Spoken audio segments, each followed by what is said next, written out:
say goodbye, my love and I. Okay, you fans of American popular culture of the 20th century, I'm here in Claremont, California, and this is the Mother Road, Highway 66, and as you can see, there's still a leftover of that thematic type of architecture. This looks like it was built sometime in the 1940s. Okay, while I'm here in Claremont, I'm going to take you fans all over the world of one of the most seminal animators of the 20th century, Art Clokey. And I'm going to take you to his former childhood home at 1495 Via Zarita. Thankfully, it's still there, a 1928 Spanish colonial style building.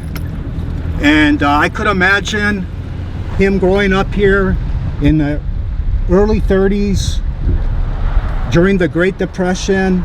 There was absolutely nothing here. It must have looked like heaven. Okay, Art Clokey, his original name was Arthur Charles Farrington, and he was born in Detroit, Michigan in 1921, and he said that when he was a kid, his grandfather used to play in his grandfather's farm, and he said that whenever it would rain in Michigan, that the dirt and the clay, it would get so thick and viscous that his grandfather would always say, "Here comes the gumbo." So that is where the origination of Gumby started, way back with him playing with clay, making mud pies the way kids used to do. Okay, his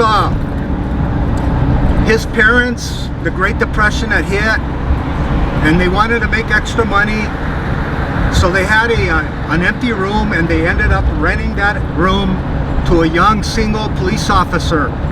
And his father, he went to a religious seminar back east, and for about 2 weeks, and throughout all that time, in the interim, that police officer was making Art's mother fall in love with him, and then he convinced her to run away with him.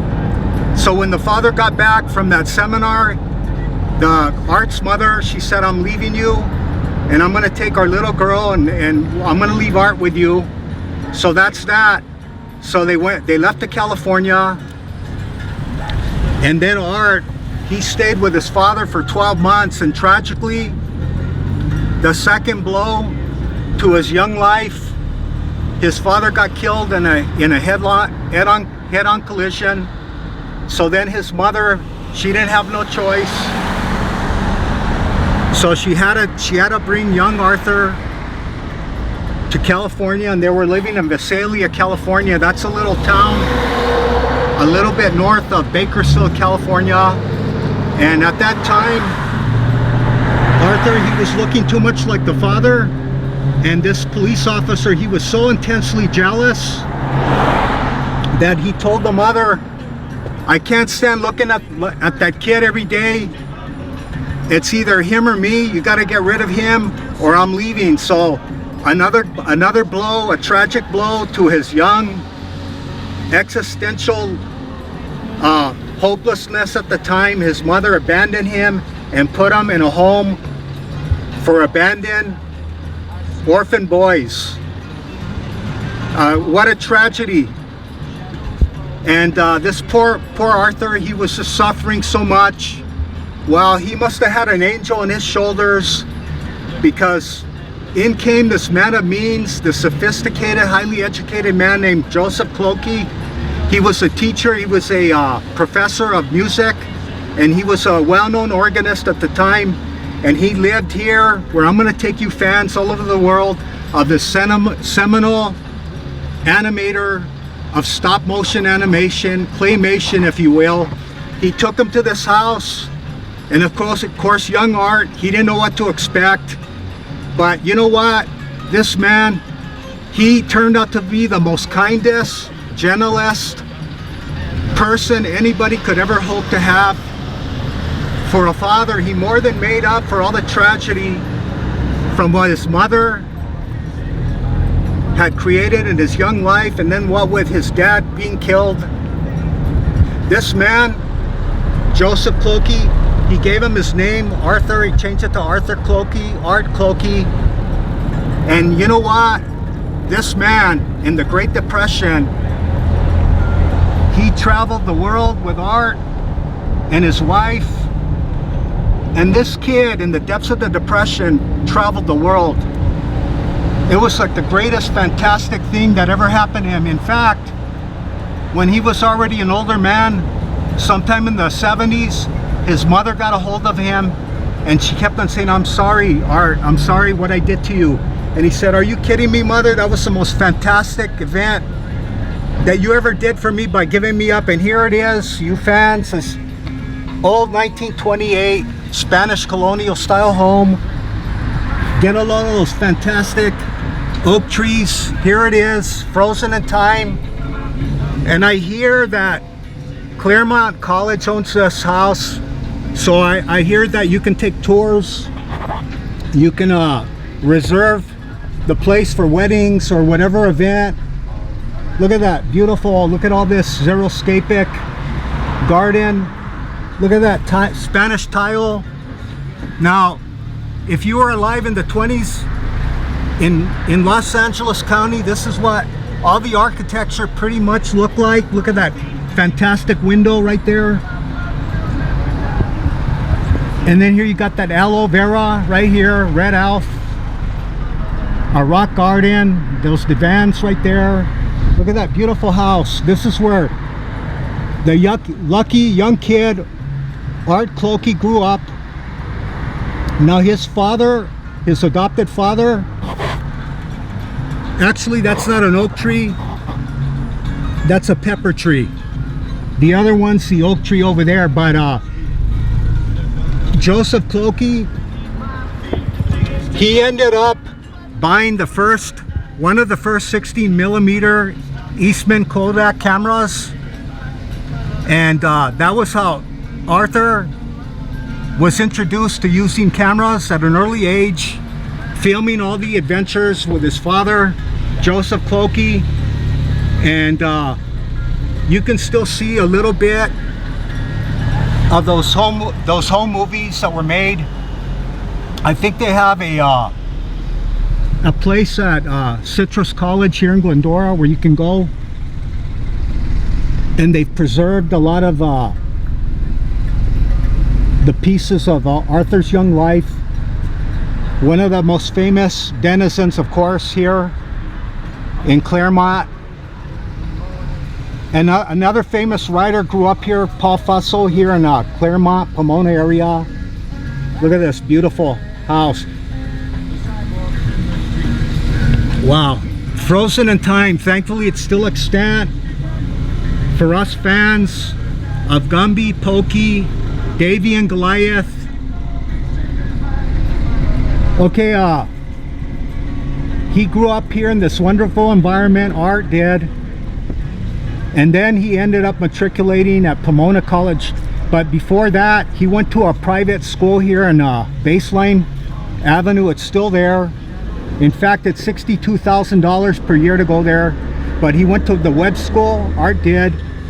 And then he ended up matriculating at Pomona College, and then he became he started studying geology. And I think that's what, with his experience in growing up in Detroit, Michigan, and his grandfather's appellation of gumbo, or rather mud, that's how he loved working with the earth. I guess he wanted to be a geologist, an archaeologist. And then, of course, World War II started, and he left this area, went into the army, did his bit for democracy. Look at that, another original home. And now this is like it's pretty much It's more like a university environment. You have Claremont College, you have Pomona College around here. Anyway, when he was discharged from the Army during World War II,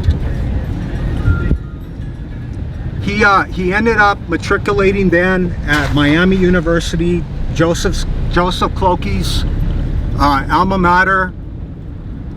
And then he graduated, he got another degree there, and then he wanted to be a minister. And he ended up matriculating later at Hartford Seminary College, and that's where he met his first wife, Ruth Parkender. The piece came together, the final element that helped them create Gumby. And he graduated, and then he told her, Ruth, let's go back to California. I want to be a filmmaker, and if you want, we can make religious films. And she goes, yes, let's go. So California, here we come, here they came. And in the words of the Lizard King himself, the West is the best. So here they came to California, and they settled a little bit south of us, where at that time Joseph Clokey, I guess he was living in Covina, and they bought a house. A young couple starting out with a lot of hope. They bought a house in Covina also. And then he started taking, he started taking night classes at USC Film School. And he was taking this class with this professor named Slavko Vorkovic. He was a Serbian director. He was a master at what they call montage editing in films. Those are the editing montage is like when you saw the old films and they always showed somebody's life moving forward, and they'd show calendars and the pages being torn off, and then or they'd show like extra, a newspaper saying extra, and then they'd show the railroad edited in, and then it would, like the passing of time, they call it a montage. Well, this Vorkovic, this professor, he developed this method called the kinesthetic principles of filmmaking, and he taught his students. He said, if you use the camera a certain way, you move it, you edit it at a certain mathematical pace. He said he coined the term massaging the eyeballs.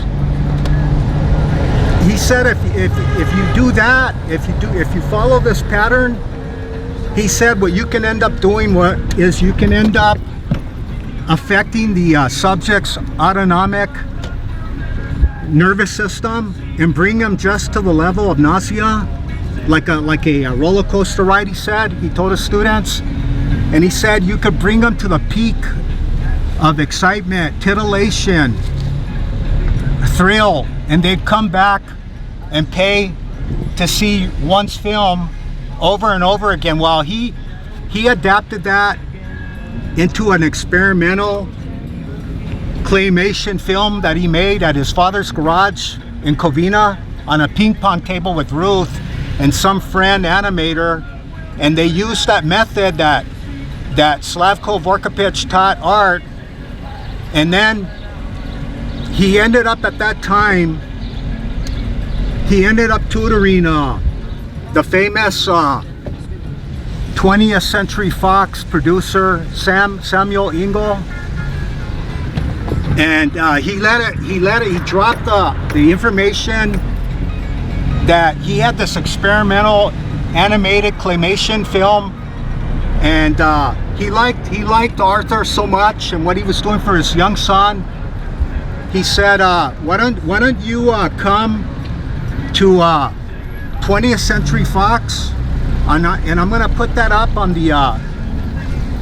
the screening room. We're gonna watch it on a big screen, he said, and let me see what you got. Well, after that 3 minutes of that fantastic geometric